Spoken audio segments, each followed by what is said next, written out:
நுழைந்திருப்பதாக தகவல் கிடைத்திருக்கிறது. கூடுதல் விவரங்களை செய்தியாளர் திருநாவுக்கரசு வழங்க கேட்கலாம். திருநாவுக்கரசு, வணக்கம். விவரங்களை சொல்லலாம்.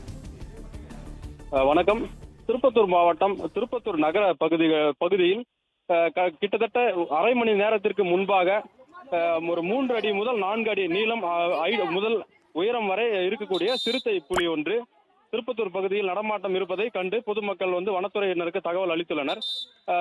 நகர பகுதிக்குள் எப்படி சிறுத்தை புலி வரும் என்று வனத்துறையினர் சோதனை நடத்தி அதனை பார்த்தபோது அங்கிருந்து தனியார் பள்ளியில் தாவி உள்ளே சென்றதை அவர்கள் அறிந்து உடனடியாக பாதுகாப்பை தீவிரப்படுத்தி பள்ளி உள்ளே உள்ள மாணவர்களை எல்லாம் பத்திரப்படுத்தியுள்ளனர். தற்போது அதே போன்று அங்கிருந்து மாணவர்களுடைய சத்தத்தை கேட்டு சிறுத்தை புலி நகர பகுதிக்குள் தற்போது சென்றுள்ளது.